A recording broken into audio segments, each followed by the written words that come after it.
o povo de Israel, o povo de Deus, era uma figura hipócrita. Parecia que tinha vida, mas não tinha vida alguma. Isso é uma lição muito boa para a gente, né? Não adianta você tentar enganar Deus, não adianta você aparentar ser tão bonito na presença de Deus e das pessoas. Né? Se você não tiver vida com Deus mesmo, você vai ser uma figueira sem vida. E você vai estar fazendo uma opção para a sua própria vida mesmo. Né? Por que aquela figueira apenas parecia ter vida? Jesus não permitiu que ela vivesse. Claro que Jesus está fazendo isso como um símbolo, né? Ele sabia que aquela figueira não tinha frutos, mas para mostrar algo, está lá em Jeremias 8, verso 13. Achou, pode ver. Certamente os apanharei, diz o Senhor. Já não há uvas na terra, já não há fruto na figueira, e a sua folha caiu. Até mim mesmo dizer sei da vez. Muito bem, está falando do povo de Deus, que foi tão abençoado por Deus, mas que em um certo momento da história, infelizmente, deixou de dar fruta. Não havia mais fruta na vide, né? Nem figo aí na figueira, tá? O figo é importante, e o figo era comido de diversas formas. A gente tem o figo de fruta mesmo, normalmente, aqui, tá? A gente tem ele mais seco, tá? O figo seco, você vai poder experimentar também. Tem o figo em caldas, assim, ó. Olha que legal, o figo em calda. E o que é mais utilizado ainda é o figo cristalizado, com bastante açúcar e seco, né? É o que mais o pessoal come lá na época. Ou comia e come até hoje, né? Muito bem, vamos seguir. Daqui a pouco a gente tem algumas coisas a mais aí. A oliva, ou o azeite, né? Ou a azeitona, a oliva, é importantíssima na Bíblia também. Gênesis 8, verso 11, alguém pode ler? Gênesis 8, versículo 11. Nós temos aqui um azeite, eu não trouxe o de Israel mesmo, mas eu trouxe um da Grécia, ali pertinho. Vai poder experimentar também, né? Um azeite grego. E tem as azeitonas aqui também. E do Carrefour. Foi do Carrefour. Mas é da Grécia. Vamos lá, Gênesis 8, verso 11. A tarde ela voltou a ele, trazia no bico uma folha nova de oliveira. Assim entendeu Noé que as águas tinham minguado de sobre a terra. Muito bem, então a importância da oliveira até para o dilúvio, a pomba, né, trazendo um galinho lá de oliveira, para mostrar que realmente Deus foi fiel e as águas estão baixando, eles poderiam em breve descer, né, daquela arca. E aí o azeite da oliva era usado para quê? O que você vê o azeite na Bíblia? Para ungir quem? Quem é ungir? Oi? Sacerdote, quem mais? Reis. Oi? Reis, quem mais? Profeta, sacerdote e rei, né? Profeta, sacerdote e rei. Apesar de que não há na Bíblia uma cerimônia de unção de profetas, mas os três seriam ungidos, né? Você encontra de sacerdote, você encontra de rei. Não há uma descrição, uma narrativa da unção de profeta, mas ele também era ungido, né? Então você tem aí a unção para enfermos, né? É usado como remédio. Você tem na alimentação, na iluminação, lá no candelabro era com azeite, a lâmpada, né? Não podia apagar, era o azeite que era o combustível da lâmpada. E uma boa árvore de oliveira dava quantos litros por ano de azeite? Dava em média 60 litros por ano, tá, de azeite. Como é que se produz o azeite? Alguém sabe? Como é que se produz azeite? Oi? Alguém sabe? Alguém já viu? Algumas vezes igual ao vinho, né? Ou seja, o lagar do vinho, onde a uva era pisada e produzia o vinho, era pisada mesmo, com os pés, tá? Também era feito isso com a azeitona, mas não era assim que se tinha o melhor azeite. O melhor azeite era agitado em panelas ou em cestos.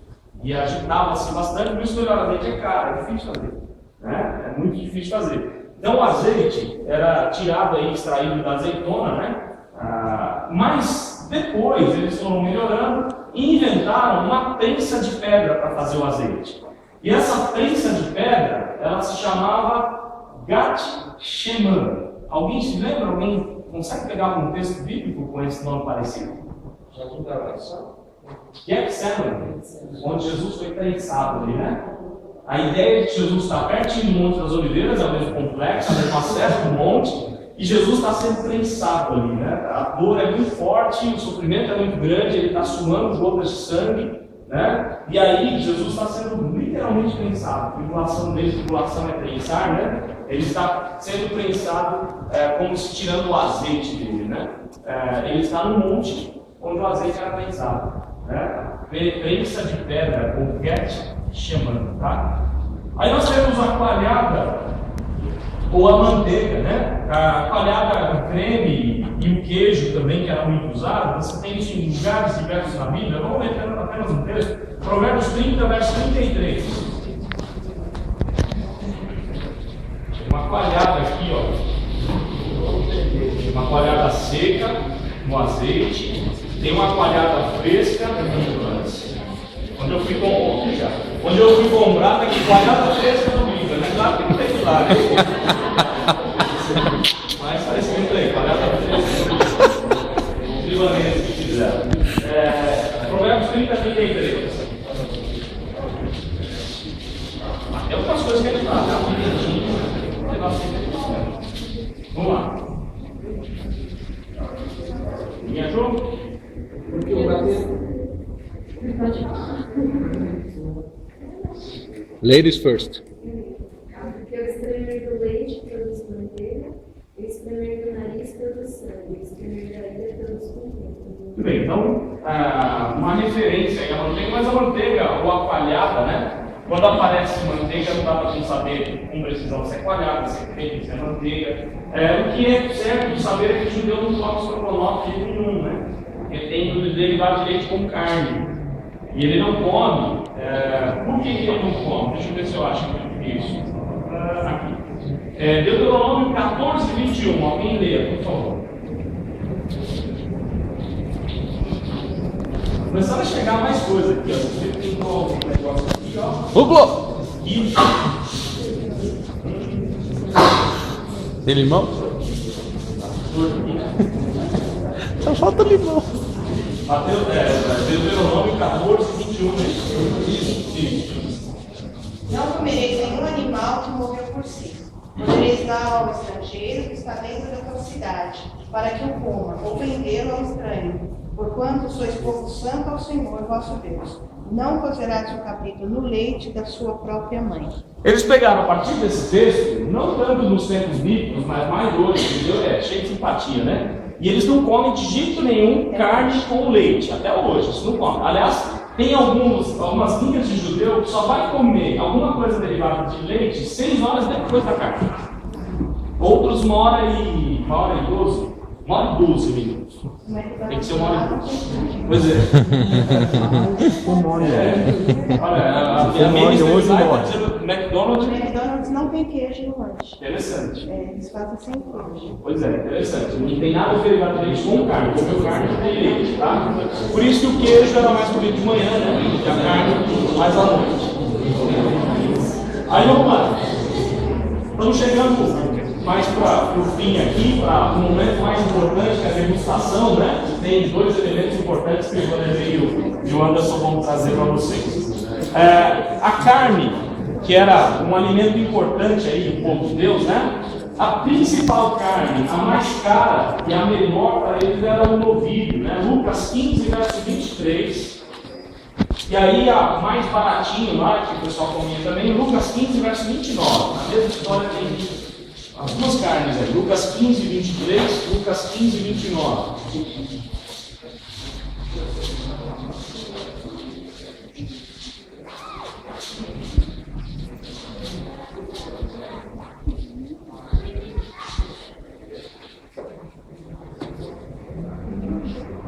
Lá, Lucas 15, 23?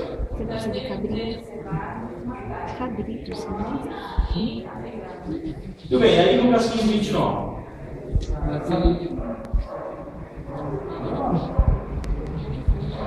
Mas ele respondeu a seu pai: há tantos anos que te sirvo e sem jamais transgredir uma ordem tua, e nunca me deste um cabrito sequer para alegrar-me com os meus amigos. Tudo bem, então o cabrito era a comida, a carne mais simples, né? Já o novilho era coisa chique, não era para todo momento, né? Quando tinha uma festa, e aí o filho mais velho lá, o filho pródigo do pai pródigo, né? Na verdade, o pródigo ali é o pai, ele esbanja amor. O filho foi pródigo com as riquezas do pai, né? Mas o pai foi o pródigo da história. E aí você tem o quê? A diferença entre as duas carnes. O novilho, né? Que era muito caro e muito bom, e o cabrito, que era usado em comum no dia a dia. Aí, além disso, as aves eram comidas, nem todas, né? Mas pretis, codorniz, enfim, tem algumas aves, mas nem todas podiam, tem uma série de prescrições. E o alimento predileto das carnes, qual era mesmo? Fácil, fora a carne predileta do judeu, e que tinha em maior abundância na mesa do judeu. Oi? Carne mais, talvez a das mais ricas, né? Mais importante para o ser humano aí, porque a gente come pouco carne de porco. Perdeu! Fora a carne, gente, o judeu comia direto. Oi? Lembra do símbolo do cristianismo? O símbolo do cristianismo? Peixe.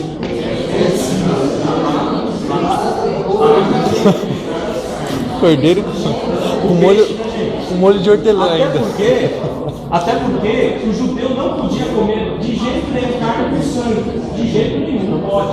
Né? A carne grelhada era legal por quê? Porque o processo de grelhar a carne tira todo o sangue, então tudo bem. Mas quando era osso de carne, tinha que passar, matar o animal tinha que ser diferente, então ele não comia, né? Tinha que ser tudo um processo diferente. E o peixe quase não tem sangue, né? Então eles comiam o peixe com maior facilidade. Fora que realmente sabe que é importante. Então chegando no fim, mas ainda não chegou o negócio aí, vamos passar um pouquinho. E aí a gente tem, agora vamos falar das vestes rapidinho, tá? Como é que eram as vestes, e aí vocês vão ter aí dois alimentos cruciais aí do povo de Deus, tá? E eles vão falar daqui a pouquinho. As vestes do judeu era mais ou menos o que a gente está vestindo aqui, tá? Mais ou menos. Por quê? Porque Fecha as pernas. Ó, faz a perninha aí, vai. Faz a perninha, por favor.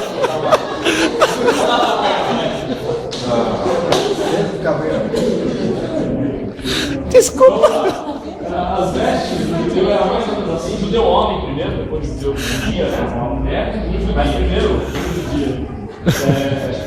os homens. A veste interior, usava-se uma veste interior, tá? E uma veste exterior.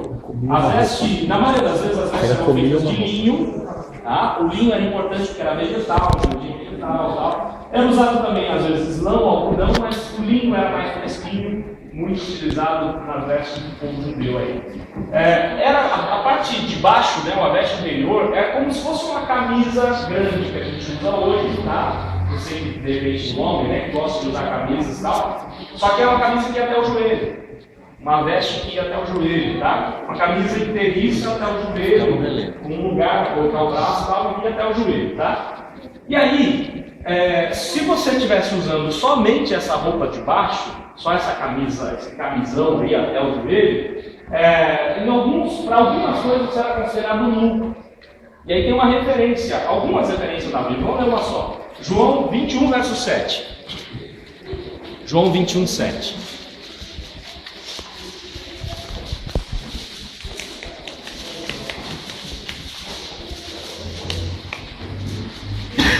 Quem achar pode ler, para a gente ganhar tempo aí.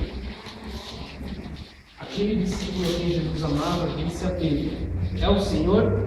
Simão Pedro, ouvindo que era o Senhor, cingiu-se com a sua veste, porque se havia despido e lançou-se ao mar. Muito bem, então não é que Pedro está totalmente nu, não. Ele está com essa camisola, esse camisão grande aí até o joelho, tá? Mas para algumas coisas, ou para esse momento aí, né, de culto a Deus, ou próximo de Deus, ou de alguém muito especial, não se usava só a veste de baixo, não. Tinha que estar mais completo aí. Tá? Então a veste interior. Aí você tem o cinto, que poderia ser como a gente está aqui mesmo, poderia ser de outro tecido, tá? Poderia ser mais largo, mais estreito, enfim. Na maioria das vezes usava assim de 10 centímetros de largura. Tá? Poderia ser de couro ou de tecido, tá? Ou corda mesmo como a gente está usando. E ele segurava a roupa externa, a roupa exterior. Por quê? Porque além da roupa de baixo, usava-se uma roupa exterior, tá? Como mais ou menos que a gente está aqui, E interessante que usava-se o cinto prendendo essa roupa. A gente não fez isso, né? Não deixa solto. Sabe por quê? Não, pior que Isaías 5, verso 27. Alguém lê aqui, vocês vão chamar a gente de preguiçoso. Quem, pastor?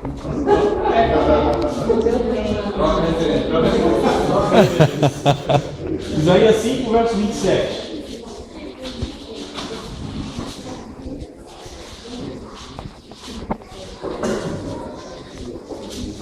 Vamos lá, 5, 27, alguém lê? E achou? Não há entre eles cansado, nem quem tropece, ninguém tosqueneja, nem dorme. Não se lhe desata o cinto dos seus lombos, nem se lhe rompe das sandálias da correia. Muito bem, então quando o cinto ou estava sem cinto, ou a roupa externa não estava presa no cinto, é que você estava ou descansado ou você era preguiçoso. O cinto era para trabalhar. Pois é, porque você imagina você trabalhando e essa roupa mostrando em tudo quanto é coisa, né? Então a ideia do cinto era prender a roupa externa para você ficar firme no trabalho. E aí você tem, por isso a linguagem, cingir os lombos, trabalho do Senhor, né? Cingir os lombos, querem bem, né? Tem uma referência aí que a gente pode ver em 1 Pedro, vamos ler, vai, 1 Pedro 1,13. Estou me estendendo muito nisso, mas vamos lá. 1 Pedro 1,13.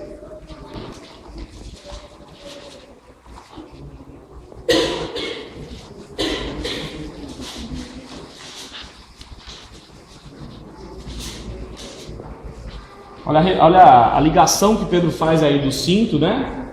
Com a vida em santidade que a gente tem que ter. Portanto, cingindo os lombos do vosso entendimento, sede sóbrios e esperai inteiramente na graça que se vos ofereceu na revelação de Jesus Cristo. Muito bem, então olha só, cingem os lombos, andem firmes, trabalhando com o Senhor com santidade e assim por diante, tá? Essa ideia, essa linguagem bíblica, né? Aí nós vamos chegar para a parte externa do manto, né? Uma faixa de 2 a 3 metros de largura, e que aqui também não precisa colocar. Aqui precisa colocar, eu trouxe um aqui, para a gente ver. Por quê, gente? Isso é importantíssimo para um judeu, isso é de lá, hein? Aqui, ó. É mesmo, né? Esse é de lá, tá? Aqui tem hebraico. Hoje o judeu usa isso aqui, né? Que é mais fácil, né? Um manto e ele põe por dentro da calça, mas isso tem que aparecer, certo? Você já viu um monte de judeu usando isso aqui, isso tem que aparecer, tem que ficar para fora. Não é isso? Como uma camiseta. O manto tinha essas 4 partes, tá? Na maioria das vezes com uma fitinha azul, porque simbolizava o trono de Deus, o céu e assim por diante. Mas isso aqui é importantíssimo, é chamado de tzitziot, um nome estranho, né? Tzitziot. Por que isso aqui é importante? Porque isso aqui simboliza os 613 mandamentos da lei judaica, ou da Torá. Tá? Nós temos aqui, nessa franja, você tem aqui, eu até fiz uma anotação interessante aqui, ó. Você tem 5 nós, certo? Representando o Pentateuco, certo? Aí você tem o azul, aqui não tem o azul, mas era com o azul também, o fio azul, representando o trono de Deus. Você tem 8 fios aqui, representando os seus órgãos no geral, que você tem que se identificar. Então, nariz, boca, ouvido, olhos, pés, mãos, os órgãos genitais e coração. Tudo isso tem que ser do Senhor, de acordo com a lei do Senhor, essa é a ideia. Tá? E isso aqui representa o maior compromisso de um judeu com Deus e com a lei de Deus. Quando você vê na Bíblia isso aqui, você lembra que uma mulher tocou nas vestes de Jesus? O texto lá está dizendo que ela tocou na orla das vestes, ela tocou nisso aqui. Ela não tocou em qualquer parte do manto. Ela tocou na parte que simbolizava o compromisso de Jesus com a lei e com Deus. Tá? Então isso aqui é importantíssimo, né? Para o judeu isso aqui é tudo de bom, ele não anda sem isso aqui. Até hoje o judeu ortodoxo, né, ele usa, só que ele improvisou tipo de uma camiseta, né? Com essas franjinhas aqui. Mas vamos seguir. Aí eu já vou passar para eles lá. Além disso, eles usavam, né, os tefilins, que eram as caixas de couro, com pedaços da lei na cabeça, nas mãos, né, trechos da Bíblia na própria cabeça das mãos, conforme está lá em Deuteronômio 6. Para as mulheres, rapidinho, e eu vou passar para o Anderson e o Vanderlei. Para as mulheres, a veste interior podia ser igual dos homens, até o joelho, tá? Mas a exterior jamais, né? A exterior tinha que ser mais comprida para cobrir todos os pés. Os pés tinham que ser cobertos também, tá? Você tem algumas referências disso na Bíblia também. E o véu que era utilizado não precisava cobrir o rosto, tá? E o véu também era só para as mulheres solteiras. As casadas não tinham necessidade de usar. As solteiras sim, né? Você tem uma referência bíblica, Gênesis 24, verso 65. Vamos lá. Gênesis 24, verso 65. Uma mulher que, ao chegar o homem, ela cobriu o seu rosto, né? Ela cobriu-se com o véu. Vai dar tempo. Oi? Não vai dar tempo. Vai. Nós não vamos para o encerramento, vai ter.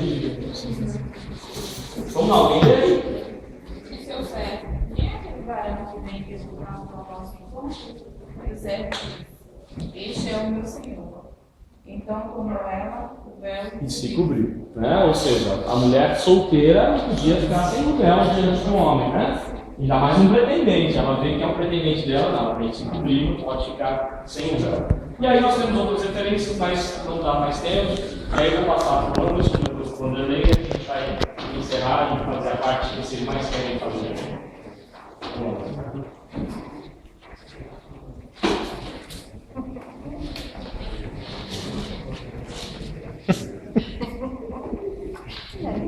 Tá bom, ok.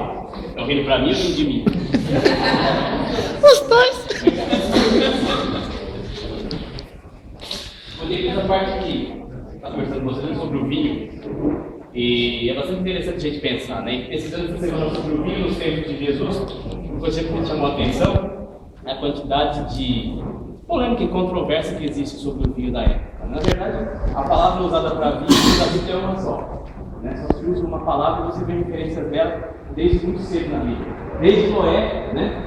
Que se embriagou no vinho, né? Nos primeiros relatos ali relativos ao vinho e ao abuso do vinho, principalmente, foi um dos primeiros relatos que a gente pôde ver. E a gente vê várias outras citações do vinho ao longo da Bíblia, no Novo Testamento, no Velho Testamento também. Diferentemente do que a gente viu sobre o mel, que não era oferecido ao Senhor, a gente vê a diferença em relação ao vinho. Vou abrir lá em Êxodo 29, tá?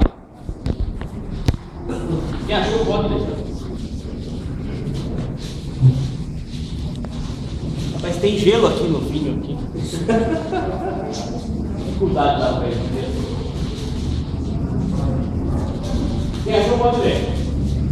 Concordei a 10ª parte de uma farinha, meio de farinha, amassada com a 4ª parte de um vinho de azeite batido. E para a libação, a 4ª parte de um vinho de vinho. É interessante a gente ver a mesa aqui colocada, e esse é sinal ao longo dos tempos, desde aquela época. Né? A mesa farta como sinal de riqueza, com prosperidade, com bênção no lar. Né? Então, às vezes, a gente, ao longo do tempo, as pessoas não tinham tanto, ou até tinham, mas, diferentemente de hoje, a relação de ostentação. Então, a gente, muitas vezes, hoje, a gente faz o quê? A gente compra carros, a gente compra uma série de iPod, iPod, uma série de coisas, e naquela época não tinha tanta facilidade de ostentar. Ficava meio relacionado a ouro, posse mesmo, e a mesa farta. É isso que simbolizava a bênção, a prosperidade na casa que você precisa dele.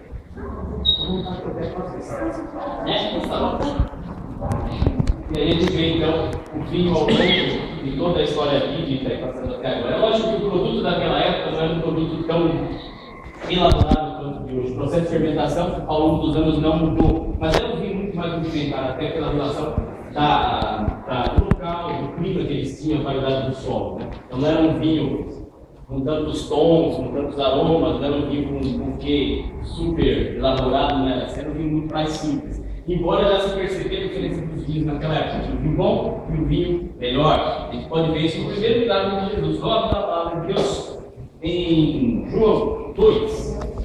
João 2, então, capítulo 2, versículo 7. A gente vai do 7 até o 11. Só para a gente fazer aqui o conteúdo, para a gente agilizar. Jesus estava onde? Onde? Estava no casamento, de repente aconteceu o que lá? Acabou o vinho. E aí foram perguntar para Jesus, da sua própria mãe, olha, acabou o vinho. E aí começa a partir do versículo 7. Quem achou pode ler de 7 a 11? Jesus lhe disse: enchei de água as talhas, e eles as encheram totalmente. Então lhes determinou: tirai agora e levai ao mestre Sala. Eles o fizeram. Tendo o mestre Sala provado a água transformada em vinho, não sabendo para onde era, se bem que sabiam os serventes que o haviam tirado a água. Chamou o noivo e lhes disse: todos costumam pôr primeiro o bom vinho, e quando já beberam fartamente servem o inferior. Tu, porém, guardaste o bom vinho até agora? Com estes, deu Jesus o princípio dos seus sinais em Caná da Galileia. Manifestou a sua glória e os seus discípulos creram nele. O vinho fazia parte do cotidiano deles, o cotidiano da época, dos discípulos. A mesa, mediante uma vasta opção, uma vasta opção relacionada ao vinho que vai tomar a mesa. A gente tem refrigerantes, quem toma vinho, quem toma suco natural, toma suco natural. Na época não era tão fácil assim, a quantidade de coisas que podiam ser consumidas durante a alimentação, durante a ceia, durante os encontros que eles tinham, durante as festas. Né? Então o vinho estava sempre presente. O vinho simbolizou e simboliza ao longo da história a vida, a energia, a prosperidade, a alegria. E Jesus, né, na ceia, na sua última ceia com os seus discípulos, fez um simbolismo maior e um significado muito grande para nós, então esse simbolismo simples. Lucas 22. Quando Jesus falou da roupa, você deve pensar de salmo. E a roupa já era um espalho ambulante. Você ainda na roupa mais essa. Lucas 22, versículo 20. Quem achou pode ler para a gente. Texto conhecidíssimo. Uma vez por mês, a gente ouve referência a ele. 22, 20. Lucas. Recentemente, depois de cear, tomou o cálice, dizendo: este é o cálice da nova aliança do meu sangue, derramado em favor de vós.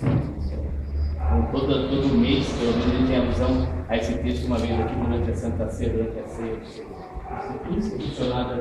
Institucionalizado naquele momento. É bastante interessante a gente pensar no simbolismo. Obviamente, os cristãos foram acusados até de canibalismo nos primórdios, que diziam que bebiam o sangue, obviamente é simbolismo, e os pastores sempre fazem questão de dizer isso, tipificam o sangue de Cristo, assim como o corpo, quando ele vai falar daqui a pouco. O sangue e o corpo de Cristo. Basicamente é isso sobre o vinho. Eu não sou enólogo, também não sou, como é que se chama? Enólogo é quem estuda. E quem é o conhecedor do vinho, não lembro. Não lembro. Vinólogo. Hã? Vinólogo? Mas basicamente a gente tem informação sobre o vinho. Todo barco.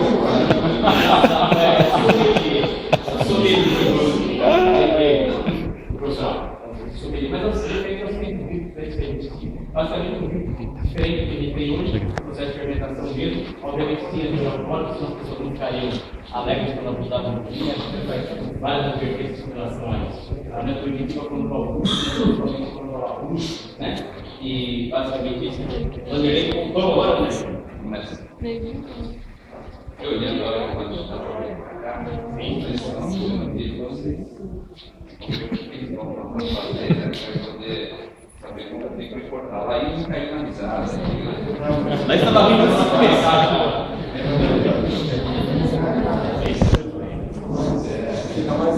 Encolheu a minha. Aqueles vídeos nossos pequenos, vamos falar rapidinho a respeito do pão. O pão, evidentemente, naquela época era um pouco diferente do pão que nós temos hoje em dia. Muita gente que a experiência que a gente tinha com o francês lá na caserna, com uma padaria, assim, não era bem assim. A primeira referência que eu sei que você fez, em Gênesis 18, 6. E aí a gente vai começar a ter uma ideia da característica, como era a característica que era feito o pão lá na época. Gênesis 18, 6. Quem achou pode ler, você já não ouviu no final. Vem agora. Pode ler. Apressou-se, pois, Abraão na tenda da Sara e lhe disse: amassa depressa 3 medidas de flor de farinha e faz o pão, assado ao borralho. Assado ao borralho. Essa farinha aí era de trigo, na realidade. Então o pão, ele podia ser feito de duas formas diferentes. Ou ele era feito de trigo, ou ele era feito de alguém sabe? de cevada, também podia ser de cevada. É interessante, se a gente for ver na multiplicação lá dos pães, quando aquele menino, ele tinha 5 pães e 2 peixinhos, os pães que o menino tinha eram pães de cevada. Se você for abrir lá em João, não precisa ver agora.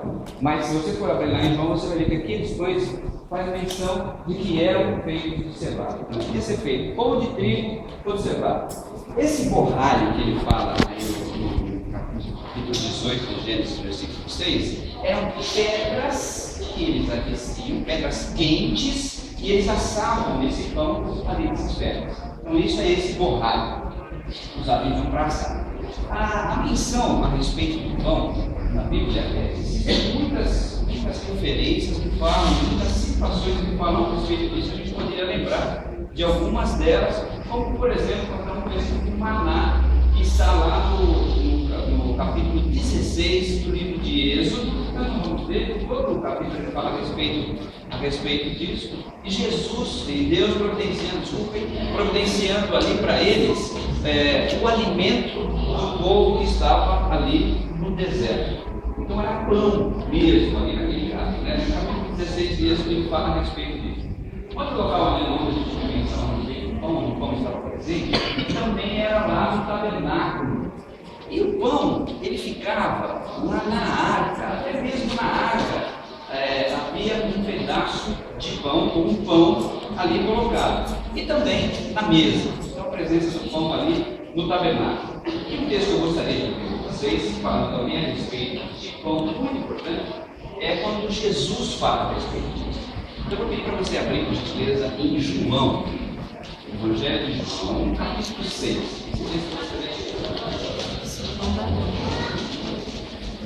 João, capítulo 6.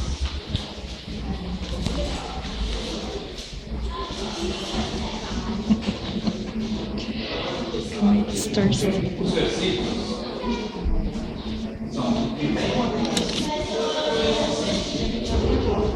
João 6, de 31 a 35. Pode ler, por favor.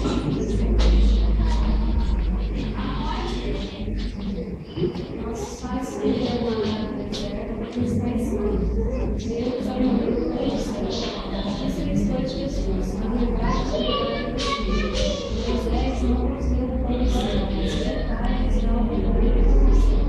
O povo de Deus, para que ele pudesse no céu, era uma série de coisas. Sem mudar Jesus me disse: eu sou o pão da vida. Aquele que vem aqui não terá fome. Quem tem em mim não é presente. Ele que vem a mim, será? Jesus falando a respeito disso. Um pouquinho antes disso, temos o episódio da multiplicação dos pães, dos peixes. E um pouco depois, a presença do pão também, Jesus falando a respeito de si mesmo, lá na ceia. Mas em especial, nesse texto, nessa fala de Jesus, dizendo a respeito do pão, dizendo que ele é o pão da vida, eu gostaria que a gente pensasse no seguinte: o que significa o pão? O que significa o pão? Para eles e para a gente também. O que é o pão? Ele é um o quê? Ele é um alimento. Ele é um alimento. Outra coisa, para que é que nós precisamos de alimento? O alimento ele vai nos fornecer o quê? Energia. Vai guardando, olha. O pão é um alimento e esse alimento nos dá energia. E a energia, para nós e em nós, ela é necessária para o quê? Sobrevivência. Para sobreviver. Para que você precisa de energia? Você precisa de energia, né? Para trabalhar, para o que mais? Para crescer, os adolescentes sabem muito bem disso. Sabe por que adolescente tem muitos sonhos? Para comer. Também. Porque o organismo dá uma ebulição tremenda. O trabalho realizado lá dentro, o crescimento, desprende uma imensa energia. Por isso que come dando, tem sono. Mas eu gostaria que a gente pensasse. E nem continua crescendo, Graças a Deus! Gostaria que a gente pensasse nessa fala de Jesus, mas pensasse por essa ótica. Que o pão, ele é e continuará sendo, para eles na época e para nós, um alimento. E o quanto eu tenho me alimentado deste pão da vida. Porque Jesus mesmo, falando a respeito de si, ele diz que ele é o pão da vida. E quem está nele jamais terá fome. Isso quer dizer o seguinte: todas as necessidades que tiver vão ser saciadas. Todas, não vai ficar nenhuma de fora. E ele é a provisão para toda a energia, para que nós possamos fazer todo o trabalho. Aquele que a gente faz consciente, voluntariamente, por desejo próprio, e até mesmo, a exemplo do que eu falei do nosso crescimento e tal, aquelas coisas que a gente nem percebe, mas que fazem parte do nosso ser. E eu gostaria de deixar lançado aqui para todos nós, primeiro para mim e para vocês também, para que nós estejamos nos preocupando muito em nos alimentarmos deste pão da vida. Assim como nós precisamos fazer na nossa alimentação todos os dias. Alguém já ficou um dia inteiro aqui sem se alimentar? Alguém já? Um dia inteiro. Estou falando de uma alimentação. 2 dias. 3 dias. 2 horas. Não dá, né? Não dá. Porque sem alimentação, sem o alimento, você não tem energia e o teu organismo não funciona. Na nossa vida espiritual é a mesma coisa. Nós precisamos desse pão para termos energia, para realizarmos tudo aquilo que nós precisamos realizar. Amém? Eu gostaria de deixar esse aqui. Eu gostaria de, agora que nós temos uma oração, e para que a gente se coloque em pé.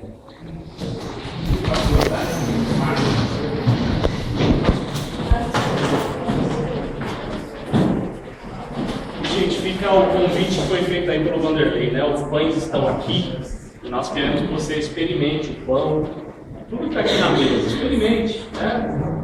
Mas muito mais do que isso aqui, experimenta Jesus. Ele é o pão da vida. Se você ainda não tem Jesus, aproveita, come o pão, né?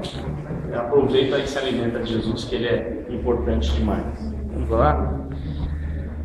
Ó Deus, muito obrigado, porque a tua palavra fala de tantas coisas maravilhosas, e a culinária bíblica é tão rica, tão importante, até porque ela simboliza coisas tão preciosas como a tua própria palavra, que é luz, que dá frutos, simboliza o teu povo como uma figueira.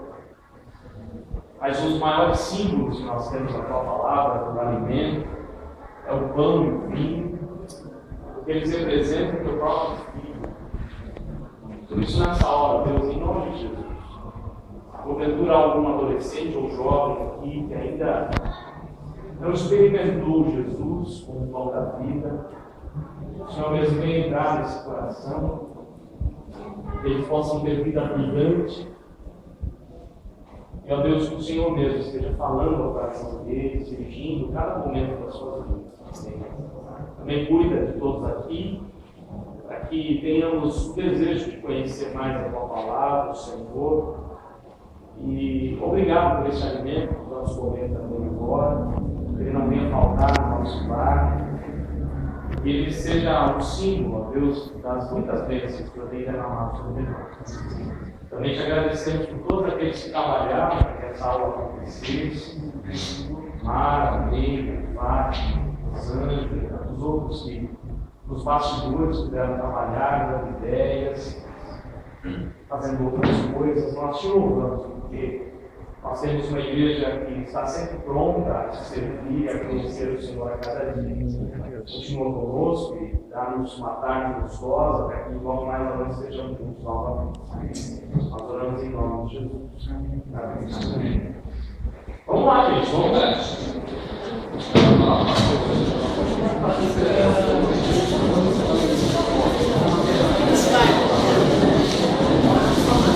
O que tem a mesa? Olha só, eu vou pegar o paninho. Correu como deveria puxar o tempo.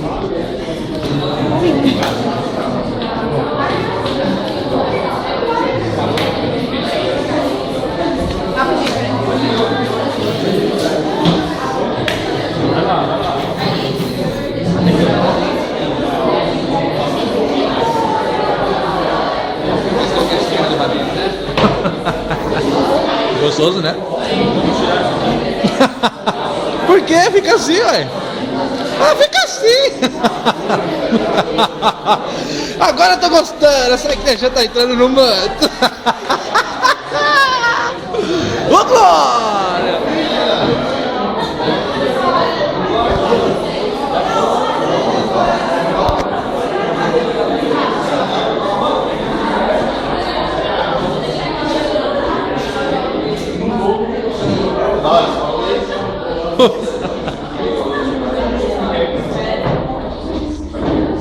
Dá um suquinho de lado de uva pra mim?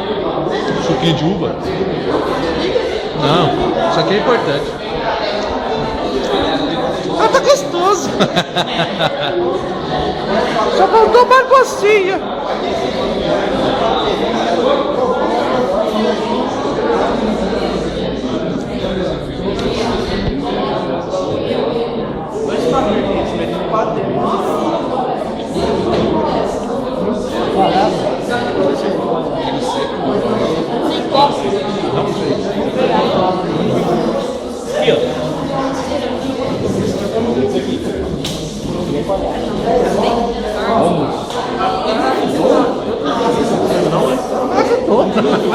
Sou bobo.